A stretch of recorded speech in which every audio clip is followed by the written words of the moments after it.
Merci Seigneur Jésus-Christ, bien-aimé dans les Seigneurs, que Yahweh vous bénisse, que la paix du Seigneur soit avec vous, partout où vous êtes en train de nous suivre, que ce soit dans vos salons, dans vos chambres à coucher, dans vos boutiques, dans vos espaces d'activité, et que vous avez eu l'occasion de nous suivre au travers vos télévisions. Nous vous disons merci beaucoup.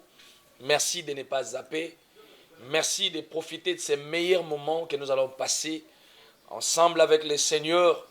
Et je sais que le Seigneur va bénir beaucoup de vies. Je sais que le Seigneur Jésus-Christ va transformer beaucoup de familles.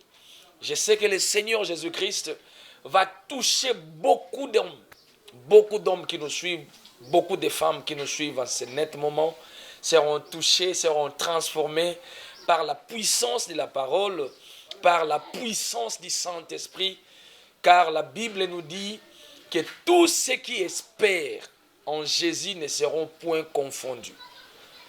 Tous ceux qui espèrent en Jésus-Christ ne seront jamais confondus.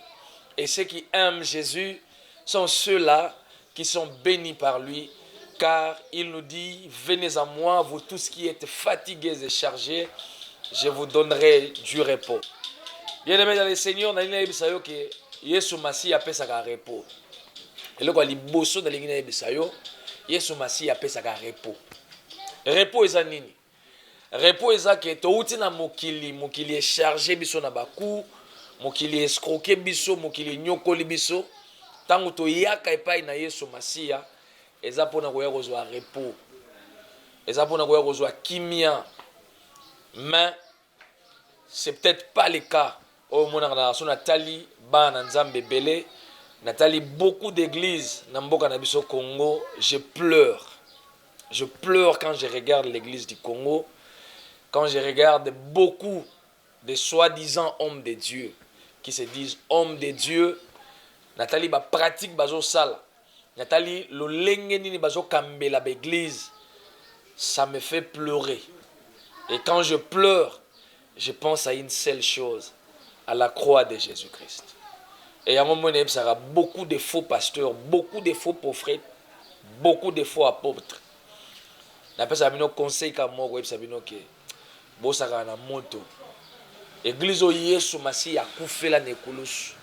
O ami pesa lokola mbeka. Ndesiko bino bomoni ya kosakanela. Ndesiko bino bomoni ya kobebisa. Yango moni esalaka nga pasi. Soki Nathalie belé ya ba faux prophète, belé ya ba faux pasteur, je me dis Seigneur bato va comprendre le côté. Ngala ko sa maseki na bato sa maseki na ba bar, na ba boîte, na ba famille na biso seka touti. Mais l'église ya Nzambe te. Pour soki muto komi na niveau ya ko saka en église, c'est que obanga lisusu liwate donc pona yo za da muto okufa. Et quand je regarde beaucoup obaya lokola ba faux na kati elanga Nzambe, je me dis bato basi basuki. Donc ba poni liwa ba poni pasi yango moni baye ko saka en église ya Nzambe. Église ezelo ali sekite. Yesu Masiya mi pesa mbeka pon église. Soki za ne loko Yesu abatelaka, Yesu alingaka benga église mwasi na ye. Mais yo yé pour saka en église, c'est là, c'est ça. Ça fait très mal au cœur, très mal au cœur. Au mona batu batiki bandaku. Batu batiki misala balobi toke ko luka Nzambe. Toke ko luka elongi na Nzambe.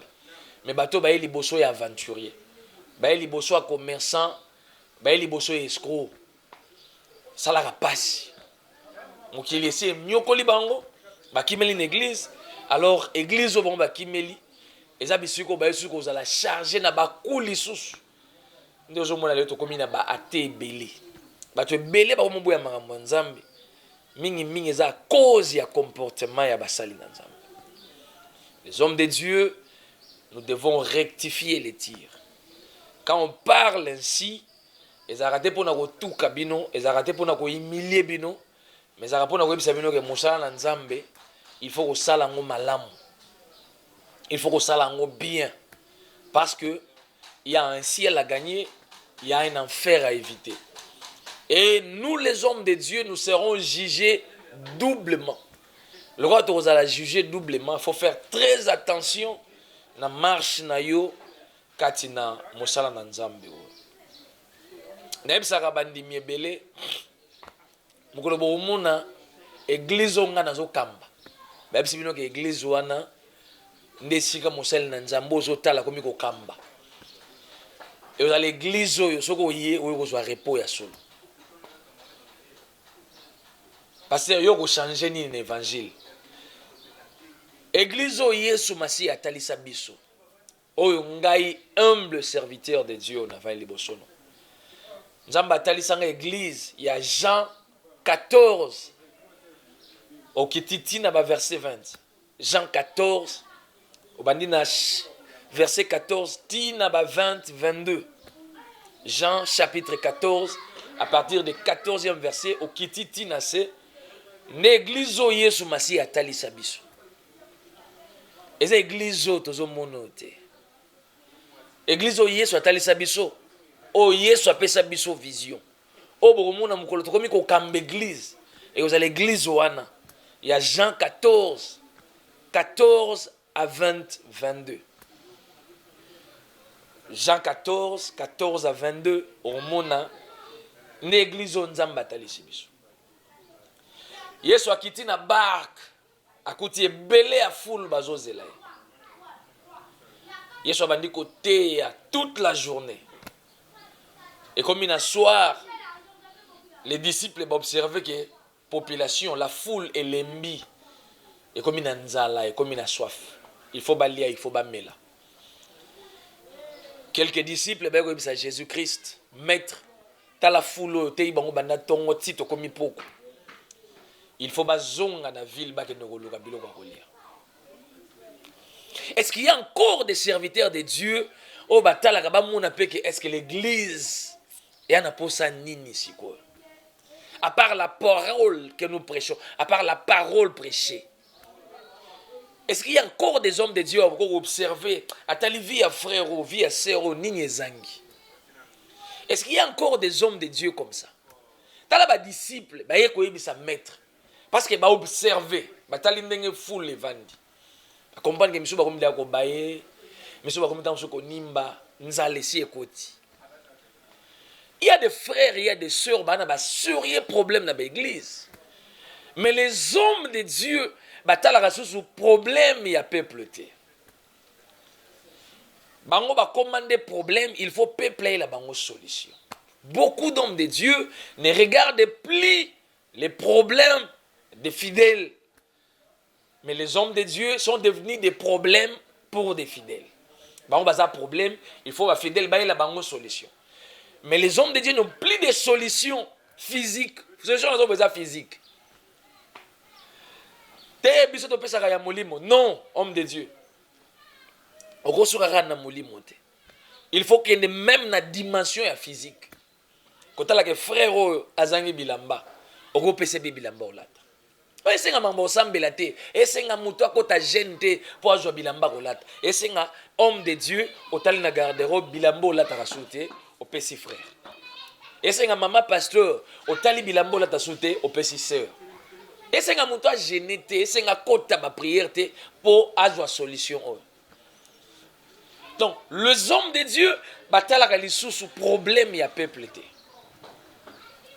Bango zakaka quota 100 jours, quota 200 jours, quota 300 jours, dinda li sous. Non, il y a d'autres problèmes et c'est un mouton dindate. Il y a d'autres problèmes et c'est un yo musali na nzambe soit to tchelo boko na poche soit to tali caisse na yo tali compte na banque au résoudre problème à faire to ya sero ouais papa ça m'a prière te et ça m'a autant na compte tu as combien au tali problème à frère ya sero et c'est à combien au PC est-ce qu'il a besoin délivrance néanmoins batu balembi ba disciple ba bisi Jésus Seigneur bato fo bazonga na ville ba ke ndoloka ya kolia Yesu ebisi bango non bino moko bo pesa bango ya kolia. L'église aujourd'hui est pesaka ya molimo nzoto to ki para susute que ba sœur il faut balia ba frère il faut balia il faut bazwa misala il faut bazala soigner Ça, l'église ne regarde plus. L'église, tikali kaka na molimo. Kota 100 jours, kota 200 jours, kota 300 jours. Kanga Badjen, Dinda Lissous. Nous ne regardons plus du côté physique. Toujours ça, mais toujours ça en partie. Pasteur Rotunanga, mes frères, na moyen nini. Église a dit na ba problème belé. Il faut te foutre là-bas chantre transport. Il faut te foutre là-bas protocole. Il faut t'occuper boy. Église à ma bonzango ezalaka ya niveau nini. Oui, pasteur. Ce qui est continuité. Gloire au Seigneur. Mais ce que vous avez belé et que vous avez parlé, tu es dans le faux. C'est là où je me dis comment ngai na robanda to bandi œuvre ya Nzambe na baninga na komi na 5 parcelles mais baninga na bango bazana no ba locataire. Et puis ba locataire ngo ba ko futa ta chambre salon te. Ba louano ba studio. Ou zo futa chambre salon il faut appeler un témoignage. Comment ngai pasteur titulaire na komi na 5 parcelles adjoint na ngaza locataire. Na miracle ni. Monsieur Sabsanga bi pasteur ozolo babiloko oyebite. Oyebita mutu to bandaki œuvre oyiba sacrifice nga na sala est-ce que second nga sala ngo. Papa, il y a des choses il faut comprendre. Et on a battu mususu batinda ma ba se sacrifier pour ba délivrer tout le coup ya batu. Moi, je suis contre ceux qui disent ngana souffra, il faut bino pe boya simananga bo souffrir. Je suis contre ça. Pratique wana nzamba yebi ngote. C'est inhumain. Ngai na kemba bino pe fo bo kemba. Ngana se sacrifier bino pe fo se sacrifier jamais. Yesu mi pesa na ekoloso. Yo pe mi pesa na ekoloso pona biso. Ou bien le rôle non, Yesu mi pesa ka. Faut biso pe to bana ko mi pesa na ekoloso poto kota bokonza lola. Non. Il y a des gens où il faut pas se sacrifier pour la délivrance et belé. C'est comme ça. Papa, si on se sacrifier, que zélate que batunyo se va se sacrifier pour pas comme maloko la yo. Il y a des gens où yo saeli bangon zela bangon ba yo leka. C'est comme ça. Ne me dis pas que ceux qui yo souffrent il faut ba no ba souffrir. Ceux qui yo tanga na pasi ba no faut ba tanga na pasi. Ba leki no faut ba tanga na pasi. Non. Passion ezalaki po yo ozalaki déjà destiné na passion. Que yo oleka na pasi bandeko no ba oleka na pete. Il fallait Joseph à souffrir pour ba frère ne ba ya ba vanda na kati ya bokonzi na Égypte sans souffrance. Ba kutende ko na bango sa nyokoma déjà akota ba prison bango mo basi ba tekaye bango mo basi ba nyokola ndeko wana mais ndeko ata komi premier ministre famille ba yeki ba olia kaka. Il y a des choses comme ça au go changer en côté. Zalaka muté malam. Le problème est que on ande muté à mabe. Ngana kemba ki faut ba baza simana pe ba kemba. Non. Ngana sala musala ba nyoko langa ba futanga bienté, bino ba futa bino bienté. Non. Faut avoir un bon cœur. Quand on dit homme de Dieu, on voit la compassion, on voit l'amour. Comment ngai pasteur na ko lia malamu me bandimi na okamba bazana pasi. Et puis na vandi à l'aise. Comment moi pasteur, moi berger, je roule carrosse, batuna na bango, ba okemba na bon makolo ngai lo belangé lokote, na 5 voitures, 10 voitures. Et ça ba pasteur mso kuta bina parking go, mito comme so atambola na ngota zipango ba bâche, azipa ba capot. Mais kuti a joindre ya makolo kuti ezana ba frère ba sœur baza sudu na musala nzambe o ba kemba kana ensemble ba makolo mais ezana ba mitu comme ça tambola na ota zipango bashika. Ça c'est la sorcellerie. Homme de Dieu, tu es sorcier. Tu n'es pas encore converti. Papa, osana nous convertite. Il faut bongo la motema. Comment okoza na mitu comme ça tambola na ngote mais ba proche collaborateur no ba makolo et puis osa l'aise. Oza kindoki. Papa yo a ko révolter bana biso na ya ko révolter bana binote. Na ya ka plus ko luka ko zongisa bolingo na mitema. Tolongo la bolingo na biloko, to pesa bolingo na nzambe pe na bato nzamba kele. Papa to mona ka nzambe te. To mona ka nzambe au travers bato ya tshenzanga nzenga na biso. Il a créé l'homme à son image. L'homme à son image.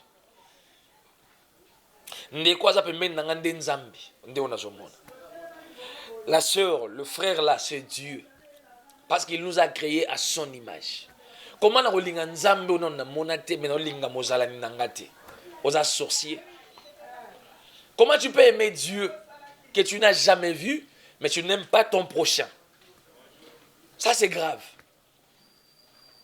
L'église, revenons à la mission. Revenons à la mission.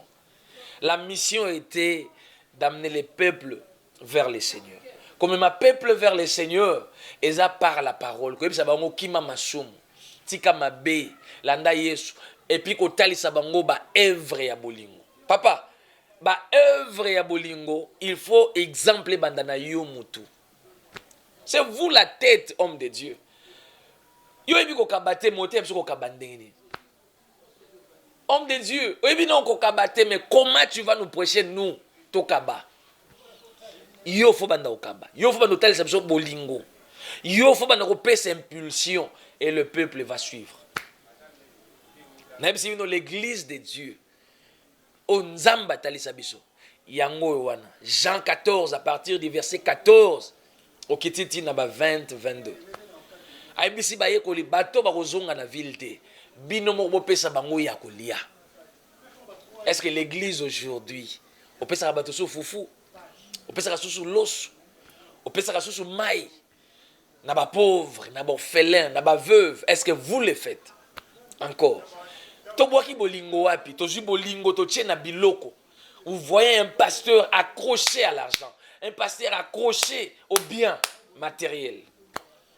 Mais il veut prêcher l'amour aux fidèles. Papa, exemple fait bandana yo. On a mis balé salisa muninga na moko. C'est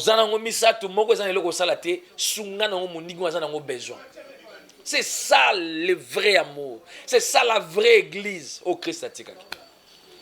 Oh non, nani, nani. Papa, qui t'a dit ça? Ndoki a pouvoir à bloquer ngate. Nako kabela occultiste, a pouvoir à bloquer ngate. Papa, ceux qui ont occulté, ça comme un pouvoir à bloquer nga. Nganga na pouvoir à bloquer nga ndoki. C'est que Yesu na ngaza na nguyate. Moi je dis à Dieu, ceux qui nganga ko bloquer nga. Ceux qui ndoki ko bloquer nga, occultiste ko bloquer nga. C'est que yoza so na nguyate. La puissance de Jésus-Christ. Mbongo yanga ezingami na makila Yesu. Na pesi yo nganga, na pesi yo ndoki, occultiste, okeo lokango. Mais souka nous a mabélé, ton âme va reposer en troublé. Ozo mbongo nango ke no loka, ke no bloqué. Mami luke liwat. Oko kufa, oko zika. Oko vivre temps. L'amour, le vrai amour, faut que nous sommes en église. Les hommes de Dieu, nous devons revenir à la mission. C'est très capital. Il y a un moment donné, l'église de réveil. Aujourd'hui, l'église catholique a un mot à dire. Pourquoi? Parce que l'église catholique a des choses. L'État, l'église catholique pas bloqué, l'État va bouger. Mais nous, l'église de réveil, l'église Yamolimo, l'église pentecôtiste, est-ce que tu peux bouger l'État? Est-ce que tu peux bouger le monde? Par quoi? Nous n'avons rien fait. Il n'y a aucune école de l'église. Et si on va fidèle, il n'y a aucun hôpital de l'église. Et si on va fidèle, on va soin au fêlé. Ça, c'est l'église ya Molimo. Bango batika lika na Molimo. Na côté Talinzoto, ils ne font rien. Nous sommes un pasteur à sali hôpital, à Tchango Talou, koleka hôpital ya païen. À sali école on a ils foutent trop cher koleka école ya païen. Ça, ce n'est pas l'église de Dieu. Ce n'est pas être un homme de Dieu. Nous devons être des hommes et des femmes qui vivent dans l'amour. Tofongo la mitema basali na nzambe. Tolongo la bolingo na biloko pe ya mokili pe na mbongo. Nous devons partager. Nous devons donner un exemple. Même bakonzi ya mboko bako pesa biso valeur les jours où bakomona ke to sala musala nzambe comme il faut.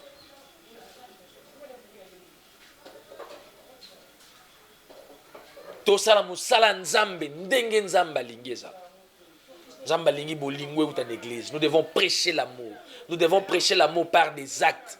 Ezaka na parole te, mais avec des actes. Avec des actes. C'est ça l'église de Dieu. Yo po vandeka mingi na likambo église de Dieu, l'église de Dieu, église na yo pe za wapi? Ya ngai te, église ya Nzambe. Ngana usala église na ngai te, koya te. Église o na ko kamba, église o na ko gérer, eza l'église ya Nzambe. Et ça te que na zate lelo, il faut moi na ngai hériter. Non non, ce n'est pas mon église, c'est l'église de Dieu. Et ça te que na zate moi si na nga faut hériter. Non non. C'est pas mon église, c'est l'église de Dieu. Et ça, c'est que tu as mbongo, tu as le pango pour l'église et comme église nangai. Non, non. C'est l'église de Dieu. Nous devons remettre l'église à son auteur, à son propriétaire, qui est Dieu. L'église, c'est un gâté, c'est un yoté, pasteur. Pasteur, c'est un gérant. Nous avons géré. Ceux qui mandaient Sili, Olongwe, au pasaki na sima a mati a gérer. Tout est ça lelo. Ce qui n'a zate, il faut que mon fils, il faut que ma fille hérite ou ma femme. C'est pas un royaume. Non, l'église, nzamba dotambola na famille. Nzamba dotambola na famille. Oui, ça peut arriver, mais ce n'est pas une coutume. Ce n'est pas un évangile. Il y a que papa soit akufi faut que moi na joie automatiquement ou bien maman joie. Il faut pas appeler. Ce qu'on a appelé dans Nzambe, il n'y a pas de problème. Mais ce que c'est le qu'on forcer pour boiter la coupe dans la famille, pour garder l'intérêt dans la famille, pour me mettre dans la famille, pour me mettre koufa. À quoi bon tout ça musala wa Nzambe mais lobi na kota life. Papa sinyo so déjà to monio, to fingami, to cholami. Pendant des na ote ya bwe belé bazo finga, et belé bazo chola, et belé bazo tonga. Tala ninga vandi boye ayeluka mbongo eza kozanga koyeba epe eza esaleli obino be bosalaki liboso bosali nde bokomisi bato na réflexion wana yake soka moni mosali ya Nzambe nde na vandi boye ayebi ke na mutu na ngai na ozela mabonza. Non, détrompe-toi mon frère, détrompe-toi ma sœur. Il y a toujours d'exceptions na kanyo so exceptions ala biso to kosala Nzambe pona mabonza te. Tokosaile pour na dimte. Tokosaile par amour. Kotala oyo asaili biso. Nous sommes reconnaissants envers Dieu. Nedi biso ba oso tosaila ka Nzambe. Eza te pour intérêt moko songolo to pakala. Eza parce que asi asaila biso ya mingi yango to yo salela ye. Nana besoin mabonza te, nana besoin dimte pour na bonga. Nzamba asaila ka ngana banzele belé. Nzela misala na nga maboko. Entrepreneur que je suis. Nayebi koluka mbongo. Na koluka mbongo na musala Nzambe te. Na mabonza ya mon frère et ya ma sœur te pona bonga. Na dim na bino te pona bonga. Nga na bonga na misala na nga maboko. Ya moni même pour bâtir l'œuvre. Mukoloboka na telemisi et tonga na tongeli Nzambe. Ezala na misolo na zwi na misala na nga maboko. Na yo tongela Nzambe. Ezala mabonza te na badimi ya batu te. Ça je vous rassure. Et na yebisa bino bandimi bana Nzambe tozongisa respect na basali ya Nzambe. Ce respect là ezalaki mais toyebisa bango vérité. Soki mabe ezali koyebisa papa, eza mabe te. C'est papa, daddy. Omoni oza papa mais ce que vous faites là, ce n'est pas biblique. Ce n'est pas conforme à la parole de Dieu. Si vous avez papa moko ya malamu akozonga ici, il va se remettre en question. Limbisa. Et puis à bongisi. L'homme de Dieu. Ce qui moi na yebiso papa, oh ça les amabe. Mikitsa yokaye sala pe moi na zolo. L'homme de Dieu. Moi na yebiso que papa nzelo zo kende ko memo na libulu yoka pe mwana. Parce que loko zo boma pe basali na Nzambe c'est l'orgueil. Bango baza irréprochable. Même au sein de ma benne, je suis yosan et l'autre côté au web sanga. Un problème dans Nzambe. J'ai des comptes à rendre avec Dieu. Papa, tu as des comptes à rendre avec Dieu, mais tu ne gères pas Dieu. Bato géro za bato, ba otalo, ba mona ndingo tambola. Bato géro batanga pe Bible. Ils lisent la Bible et ils comprennent aussi la Bible. Si vous opposez acte contraire à la parole, papa, acte opposé, c'est contraire à la parole. Il faut changer. On se remettre en question et puis aux zongi dans les droits chemins. L'humilité précède la gloire. Et l'autre bomi aussi, Moussala Nzambe na Congo, c'est l'orgueil. Beaucoup d'hommes de Dieu sont des orgueilleux. Bayoka conseil té. Bayanga dans la mouton conseil té. Et même l'église antique, l'église Oyakala, ezalaki kokuta na kati ya église na collège moko ya ba sage. O ba vanda ba otala pe etamboleli ya visionnaire o Nzamba tsheli bango. Ils peuvent lui dire non non papa keba ozoke mabe ko betali ba kozonga boye. Ba collège wana ba sage na ba église, ba fina yango ba etufa yango. Les hommes de Dieu ba dingo tika la lokola ba roi, lokola ba suprême. Donc personne à reprocher. C'est ce qui a tué aussi l'église du Congo. Apprenons l'humilité, homme de Dieu. Mais quittez ça. Mais quittez ça. L'humilité précède la gloire. Et parmi les fruits de l'esprit, nous avons l'humilité. Mosal Nanzambo okoyebe na humilité. Okoyebe na compassion. Okoyebe na amour. Oazana envers. Bazala ninae. Sokuti un homme de Dieu enflé d'orgueil. Azanga bolingo. Azanga compassion. Ce n'est pas un homme de Dieu, c'est un faux. Ces trois qualités, l'humilité, l'amour, la compassion. Et ça, qualité, chaque homme de Dieu a manqué na vie. Un homme de Dieu n'a jamais vendre des sucres à moni muninga la linzala ya zolia. Jamais. Ça ne peut jamais arriver à un homme de Dieu. Un homme de Dieu ne peut jamais, jamais, jamais, koyoka mutu ko pese conseil à tomboka. Ça, ce n'est pas un homme de Dieu. Un homme de Dieu, même Jésus-Christ. Il y a des moments où on a des pharisiens. Dans les faux. D'abord, il n'y a même pas la parole où sengeli. Mais il y a une humilité. Tu sais, il y a un pasteur à l'élo, mais il insulte les gens. Homme de Dieu, il faut faire preuve aussi de maturité. Na moi éducation. On a bien éduqué. Un homme de Dieu doit être aussi bien éduqué. Il faut contrôler nini ya zoloba. Il faut poser ba acte sengeli na kati ya bato. Ça c'est aussi un homme de Dieu. Papa, au vendeli biso basali nzambe lelo, te na vendeli bino te, mais ça c'est un conseil. Moi j'aime que l'église de Dieu, église o Yesu atikaki etambola malamu. Un homme de Dieu a escroqué. Parce que ça mouton a na mawa. La compassion est escroquée. Si ça la compassion mouton escroqué. Oko ça a été. Un homme de Dieu ne ment pas. Il dit la vérité. Un homme de Dieu a ses makamour partout ici kazali. Un homme de Dieu a sa mouton yo a sa na komi kitisa. A se fasaka et si ka bato bazo mitombola ye azo s'effacer. Ata bato bazo tomboler na makasi, ye faut luka azonga. Parce que la gloire c'est pour notre Dieu, c'est pas pour nous. Un homme de Dieu, c'est un homme humble. Il faut s'humilier, papa. So lingi nzamba tombolo, humilie-toi. Est-ce qu'on comprend l'église? L'homme de Dieu, comprendre l'église au Christ là. Il faut la différence na ba païen. Il faut bisoto la bateau ceux qui ba païen ba talinde ba rotala ba disciples. Ba rotala ba chrétiens à l'époque, ils disaient oui, ça, ce sont les chrétiens. Pourquoi on les appelait les chrétiens? Parce qu'ils voyaient l'image du Christ. Mais est-ce que biso l'église, so ba tali biso les païens quand ils nous voient, est-ce qu'ils voient l'image de Christ? Est-ce que nous sommes différents des païens par nos actes? Par notre affichement, par notre comportement. Est-ce que nous sommes différents des païens?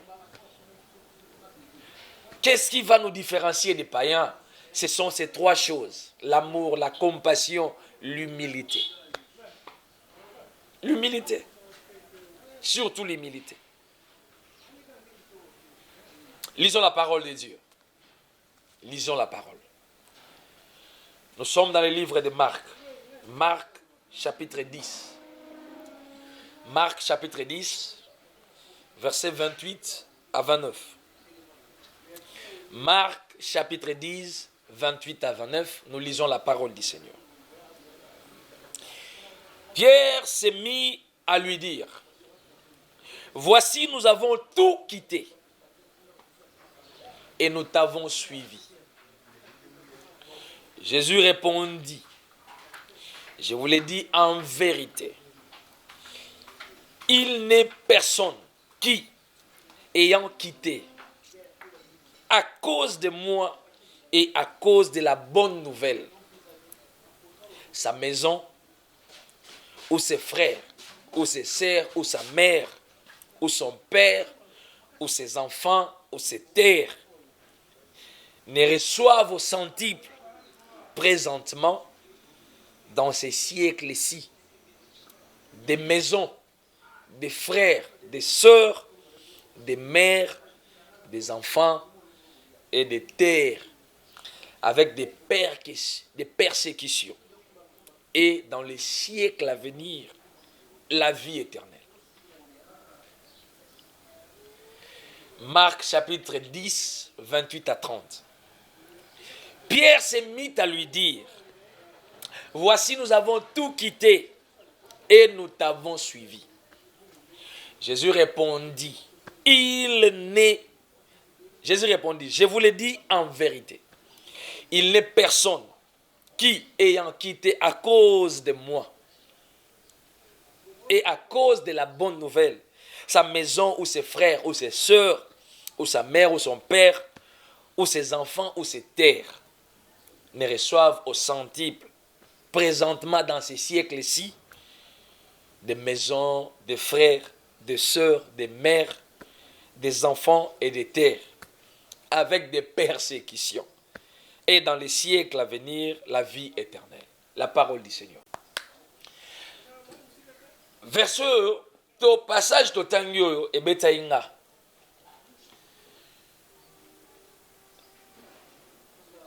Je me suis dit, Pierre a eu un problème. So t'alliez bien. Il a une coefficient intellectuelle un peu élevée par rapport aux autres disciples. Il y a un moment dit, Jésus, c'est Simon, je te baptise Pierre, c'est sur toi que je bâtirai l'église. Après, c'est clé l'église. Pierre a eu un tambola. Pierre a eu ko cerner makambo ba disciple belé ba cerner penate. Alors comprendre, alors ma compréhension moi moulay par rapport aux autres disciples. Ce que j'ai aimé na Pierre, sotali pendant marche de Jésus-Christ.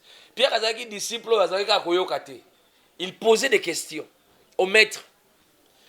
Il voulait comprendre ce que les autres n'ont pas compris. Pierre a dit que disciple est en mouvement, il a observé maître avant de bouger. Pierre a dit disciple, a dit pensa observer Jésus makashi koleka baninga nyonso. Fais des gestes à Jésus-Christ. Marche à Jésus-Christ. Pierre a dit disciple a observer makashi. Et j'aime des gens comme ça. Mais il y a des disciples, il y a des serviteurs, il y a des élèves. Aux hommes dans l'église, bango bazana kaka maboko papa nyonso sala ezaka malamu. Nyonso papa lo bazaka bien. Ils n'observent rien, ils ne font aucune étude, ils n'amènent rien dans le ministère. Or les hommes de Dieu ont besoin d'observer qu'est-ce qui manque dans la vie de notre papa. Qu'est-ce qui manque à l'église? Pourquoi ceci ne marche pas dans notre église? Nous avons besoin de serviteurs comme ça. Qu'est-ce qu'il faut faire pour que l'église Nabiso ait matalissus makasi? Qu'est-ce qu'il faut faire pour que le ministère Nabiso ait que Nesusu liboso makasi? L'église a besoin de serviteurs comme ça. Jésus-Christ, un jour, sali là mikolo belé na Pierre, tamboli na disciple. C'est que j'aime chez Pierre. Pierre va lui observer, mais banet on dit qu'on l'a moi mbalio. Depuis on dit qu'on l'a Jésus. Tout ce qui banda, totiki ba famille, totiki. Mais intérêt na biso eza nini? C'est ça, un vrai chrétien. Aza muto asalaka examen de conscience. Un vrai chrétien aza muto amenaka ba étude approfondie. Depuis na banda otambola na Nzambe, to banda wapi, to komi wapi. To uti wapi na Nzambo, to komi ne wapi. Mama, okota l'église. Oya na ministère ya muto. Papa, okota l'église, okota na ministère ya mosali na Nzambo. Mais il y a des moments faut s'arrêter au bano mituna. To uti wapi, to komi wapi, to kende wapi. Mais okotambola lokola ngulu te, ba komemo lokola ntabate. Mon frère, ma soeur, papa, maman, aujourd'hui risque que li felo ya ofele. Mutu moko a kumbi oti, akeko tiko vraiment na boucherie lokola même bazo mema baboma. Et si on ne dit rien. Pierre Attali, elle dit non. Et j'espère qu'elle a peut-être ma 3e année déjà. Pierre Attali, totalement, ça fait déjà presque 3 ans. Tout qui est de 3 ans. Papa Manda, ils ont aussi là. Pierre Attali, tout qui est déjà presque 3 ans. Mais il faut te yeba. Pourquoi tu l'as dit? Ben oui. Au Kangamana Moussala Nzambo, pourquoi? Bozo qui est né wapi? Les chrétiens, vous devez vous demander de telles questions. Dans le ministère au intérêt na bino zanini. Mais ben ouais. Tu l'as dit Moussala Nzambo, mais pour gagner quoi en retour? Jésus-Christ a tali Pierre, a dit qu'on répondre. Parce que Jésus a besoin de ma question, parce qu'il a des réponses.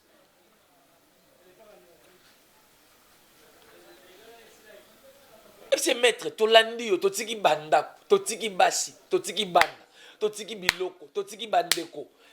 Mais, pour quel intérêt? Au côté de la parti politique, banda bo banda, na autorité morale, na leader. Est-ce que tu ne peux pas t'arrêter autour d'un jour, mais leader, tolandi yo, to kende wapi? Ebeba, ebonga, etala rabinote, bolanda kaluko bangulu. Misupi bazo kufa. Ebele ba parti politique, sans idéologie. Bazo kufa loko banyama. Ba tout na rappelle leader te to uti wapi, to kende wapi.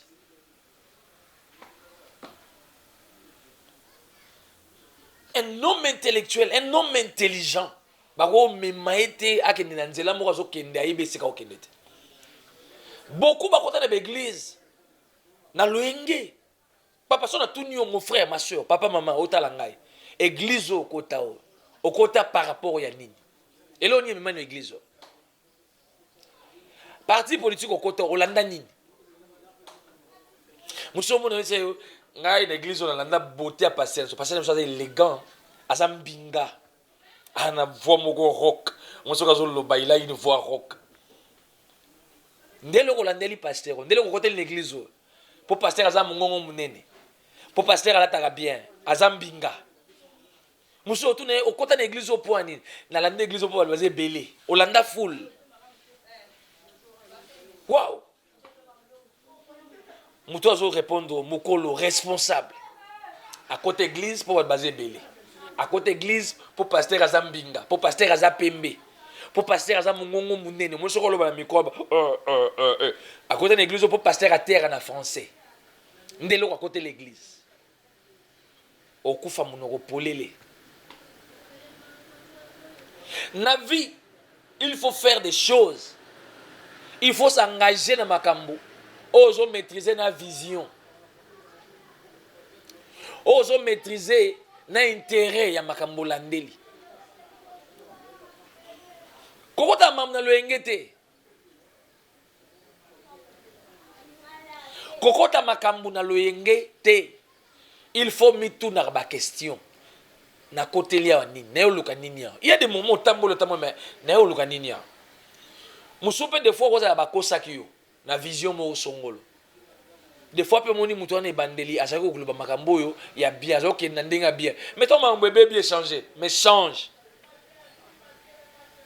papa oza na kraka te oza na chaîne bakango na église wana te mutu na nzambe abimi na vision mais on doit le quitter makambo eza makambo ya sentiment te eza makambo ya eza vie na biso eza engagé awa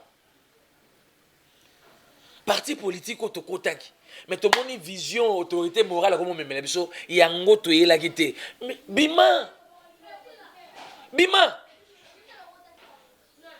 enfant de Dieu fongola makanisi lamuka mais comment okokota na vision moko omoni ke bobandaki boye boko mo dévier mais yo tikali kaka oh non na obo ya transhumance oh na obo ya nazala déloyal biso to loyal to tika na loyauté non loyauté aujourd'hui manga na kufa non na lingina za loyal na muto to kende na vision ndenge to bandaki on ne peut pas changer la vision en cours de la route na mi-chemin au changer vision te la vision babandaka nango na départ papa to bandaki na molimo na moni okotima mwa nzoto na bimi to bandaki na molimo na moni okoti mingi bolingo ya biloko ya mokili na mbongo na kimi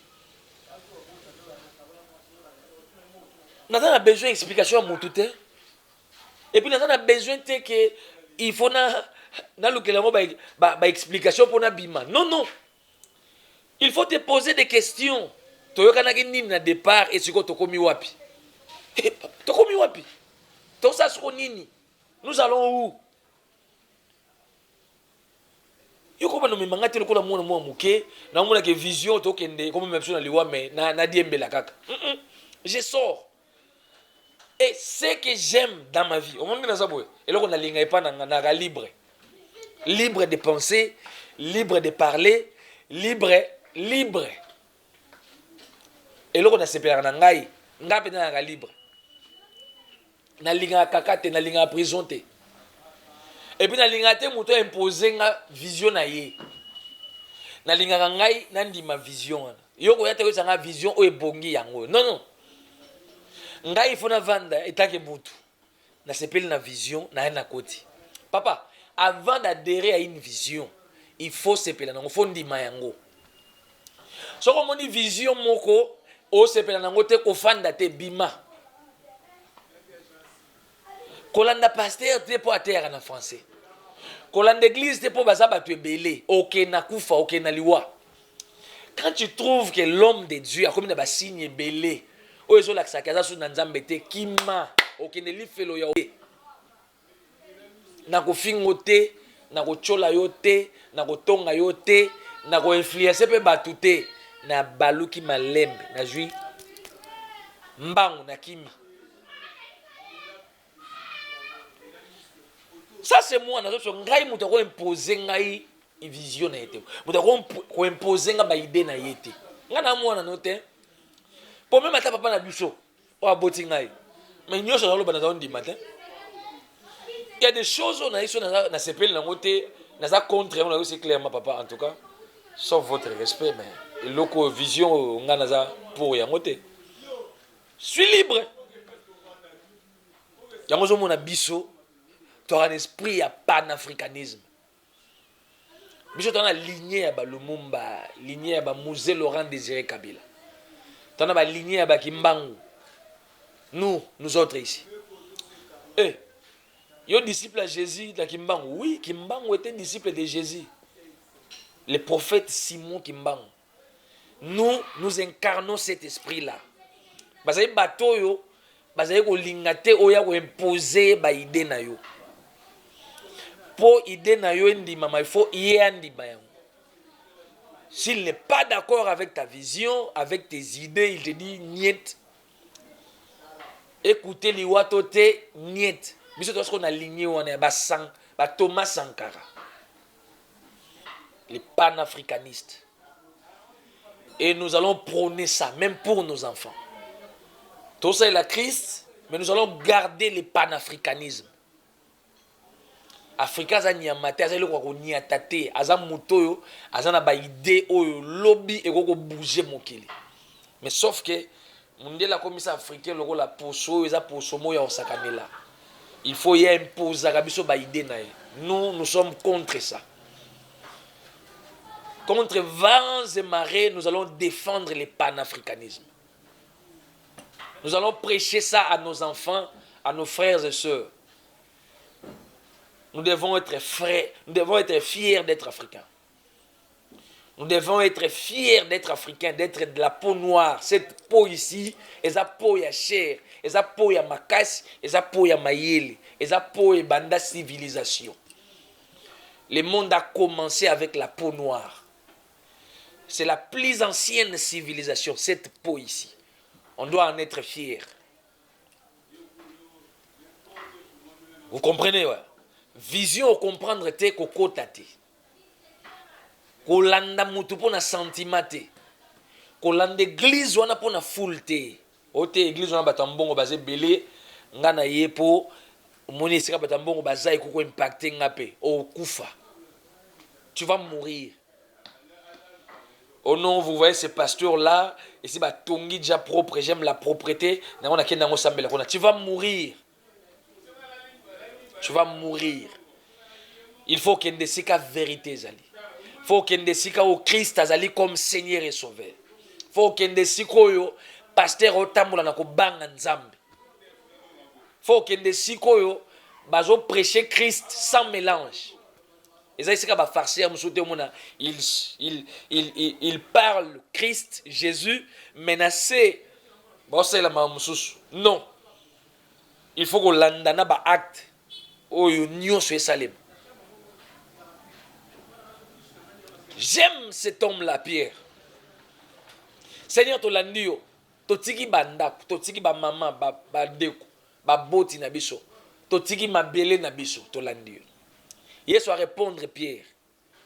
Alobi, je vous le dis en vérité. Ezana mutu mokote na mokili. Là c'est Jésus qui dit. Mutu mokote na mokili akoko landangai. To akoko tambwisa bomo ine pona koteya sango malamu e bongo na sima na yango azanga kozwa bandeko. Parce que l'église il faut memela biso bandeko. Jésus nous a promis ça. Il nous a dit ça. Marc chapitre 10, 28 à 30. Aïe, c'est moutoumoko ta rolanda ngai. Ou bien rotambola na kati na kote ya sango malamu. Bongo azanga bandeko. Azanga baboti. Azanga mabele. Mais na kati nango, ce que j'ai aimé, le Seigneur sait que te rejoignons soana, mais te rejoignons persécuté. Ndeko so persécution y un évangile ko bangate. Et ça parmi bilaka onzamba pesa ki biso na kati na évangile. Basali na nzambe boko fingama, boko betama, boko cholama, eza na ba persécution yango wana. Persécution. Nous serons persécutés, c'est promis dans la parole.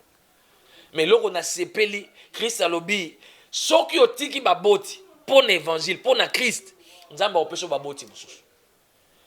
Akopeso bandeko mususu. Akopeso mabele mususu. Kelelo na longwe na mboko na kete ya sango malamu libanda nzamba kopesa nga mabele bisika na okende. Et bongo soki Christ oyo azali nzambe aondimake soki tolandi ye il faut afuta biso en retour. Et bongo soki yo pasteur bana bato ba frère na ba sero ba ya na ministère to saila nzambe to te ya sango malamu. Okomisi bango ba marche pied na yo. Okomisi bango ba instrument na yo ya utilisation. Dim ya yo. Bango ba kocha misu na dim te. Papa. Eloko yo ngai na bino to yoka na kaka mukolo ba pasteur bo bando partager dim comme il faut na ba frère na ba sœur na ba sali nyonso nzambe na kati église. Tant que bo partager mbongo église malamu te. Bolingi mbongo na biloko mokili makasi. C'est ce qui a tué l'église. L'église est devenue faible. Et puis le diable savait. que si kana ko simbela ba pasteur eza deux choses te eza biloko ya mokili mbongo na basi.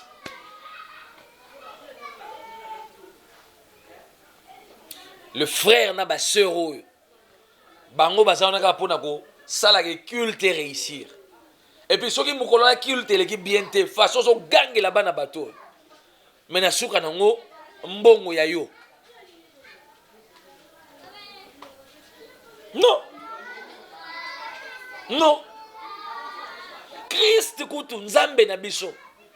Petro azolanda yazo tune Seigneur to landi yo. Mais en retour to gagner ni. Mon frère, ma soeur, tala, il faut toujours en retour ezala. Oui, to landi yo mais en retour. Oui, tu continues dans le ministère, mais en retour, intérêt na biso eza nini? Même dans l'orchestre, leader, tu yemba biso nyonso, biso faut ça ba cœur, faut ça ba recherche, tout le ba parolier, mais soki mbongo ekoti na orchestre comme ya yo leader. On va nous expliquer biso bino boyebi ba sacrifice na sala. Boyebi ba bisika na lala. Bisiko lala etali on s'en fout. Biso to travailler na yo par rapport ya ke to yokani to chapoa eloko ke liboso. En retour to gagner nini? Autorité morale. Bino boyebi parti politique on na kemba pona yango. Bino boyebi ba prison na kota. On s'en fout. La prison côté talio. Biso to yé, to sangsa ba idéologie, to sangsa ba idée, to tia force parti que liboso, ce qui to commis à niveau ba poste, to kabola bien. Des leaders égoïstes. Quand il faut travailler, on travaille en groupe. Mais quand il faut gagner, c'est pour les leaders. Les gains, c'est pour les leaders. Le travail, c'est pour l'équipe. Des égoïstes. Des gens maudits. Vous ne verrez pas Dieu. Vous avez perdu l'amour. L'amour du prochain. Vous avez perdu l'amour. L'amour agapao, sans intérêt.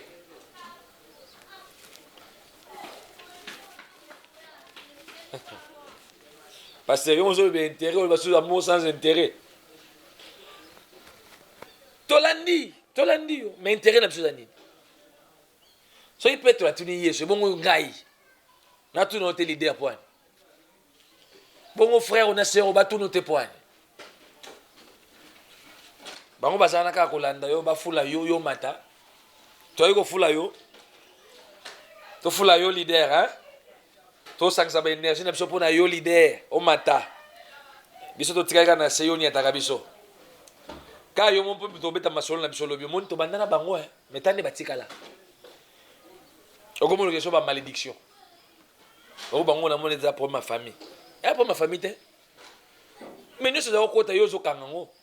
Biso to bonga ndeni. Po yo zo zo nyonso tie na poche. Après lobby 10 à 5 ans ba to ndeni yo komi boye ba frère o batikali boye o te bango na moneza pour ma famille. Et pour ma famille te za yo nde problème na bango. Yo nde road. Il faut kufa. Pour ma frère on a ba sœur o ba joie vie. Mais au moins la personne qui a lobby, au tchel sous moi. Et en gros, quand tu peux même l'église. Il y a beaucoup de poisons dans l'église. Mouté m'a béco tipo anine. Ma pasteur au nom de l'élo, ma bétio qu'il bite. Na wa landa que zani. Parce que tu veux tout tu t'accapares de tout. Aux autres s'accaparer na nion sur pasteur. Ba o ba la nion il gagne rien. Mais on la nini. Jalousie, haine, ba o tchino bakal, ba o koma ba ennemi na yo, ba o koma ba adversaire na yo. Par rapport à Yanningo qui est dans ma camou, non, parce que changeons de fusil d'épaule. Frères, sœurs, ozoyo kangai na la musi mutu na yo, na la musi makanisi na yo. Dans tout ce que tu fais, il faut te poser la question. Quel est mon intérêt dans tout ça? Mondo totambo, les gens monde y a intérêt. Mondo totambola, eza monde ya ba calcul. Mondo totambola, eza monde ya ba réflexion. Koza lokola nyamate, koza lokola loko monte, lokola mwana mwa muke, lokola bébé, ba memakayo, ba otambuso lokola balingi. Non, non. Tu dois avoir des moments où au vandi, on va faire l'examen de conscience. Tu te dis dans tout ce que je fais, en retour, qu'est-ce que je gagne? Pasteur, yo linga pena ke biso toye na mokilio, so ezaka ta mwana na yo bezaki yo pe ba osalo boy. Tu accompagner mutomoko ti na sommet ti na apogée. Après le bino yo tikali maboko pamba. Nous ta linga ngwazata. Nous tous nous visons les gains, nous visons les bénéfices. Yeso le bina siècle présent biloko. Biloko les années. Bamituka bandaku tobota bana tovanda bisika kitoko soki nzambe kutu aolaka biso azopesa biso mpo tolandi ebongo yo siko muta mokili tolando yo fele tolando na sentiment non non. Mon frère, ma soeur, change ta manière de voir des choses. Tranche le temps de l'évangile, n'a pas pour la moussa. Mayele na bino bomoto. N'a pas pour tali sabino la vraie vie. Tu vas vivre na ba rêve. Tu vas rêver. Tu vas kota na sentiment. Kende na makambo avec conscience. Oye ba kena mokili to vanda pour un temps. Et il faut ça la tango wana nzamba pesio na sena moi. Osela ona mambo tina. Koza l'emporter te na ba sentiment na ba makambo ozo mona ozo tala ozo sepelisa misu. Il faut que tu vivre selon le temps. Nous courons derrière le temps. Le peu de temps que Dieu te donne, utilise ça en bon escient. Mouto malmené yote, mouto manipulé yote, mouto kosa yote. Ngai na kufela homme politique te, na kufi pour na leader politique. Nga jamais. Na kufela un homme de Dieu te, yote na kufi pour na leader na biso. Na okota li felo pour na yote, pour na nga na okota na lola. Avec ma conscience. Yoko memanga na banzelo lingi to memanga na libulu. En tout cas, je vous bénis. Je bénis toutes les familles qui me suivent. Soyez bénis. Soyez bénis et faites des choses où ils ont contribué à la vie. Il faut donner ton temps aux choses sérieuses, aux choses qui t'amènent un gain. Nakambo zo sa vie. Nde okomona même sengo ya kozala ko lekai na sena moyo. Mais so olekisi no tango na mambo ezanga tina na kolandaka batu. Ofuli batu, mais en retour yo nani akofula yo. Il faut osala makambo. Oyo na tina na vie na yo. Oyo contribuer na vie na yo. Oyo contribuer na épanouissement na yo. Il faut veiller que nous sommes sala et contribuer à l'épanouissement. Même quand tu pars à l'église, l'église a des fois même épanouissement sur le plan physique, spirituel, moral. Même musala sala, faut même épanouissement. Même à ton côté on a parti politique, au côté d'un groupement mosongolo, il faut t'ala intérêt na yo ezanini. Qu'est-ce que cela t'amène de positif? Ce qui il n'y a rien de positif, ce qui gagne, ça te bima. Sors. Il ne faut jamais perdre ton temps pour des choses inutiles. Il faut perdre son temps dans des choses où il faut gagner l'obi. Force dans le lelo, ça où ça dans l'obi. Salé la tango.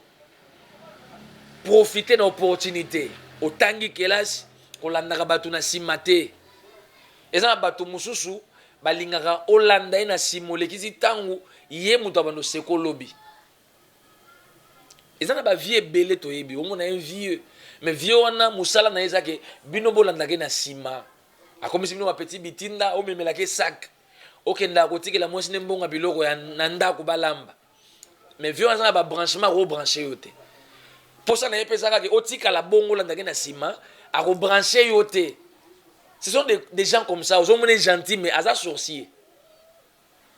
Parce que moi, je ne pense pas que aux humains, on a battu, au bin alingagaye, au tambolaganaye, aux alaganaye, mais au branchagaye, te si quoi revendre, pe vine bonga.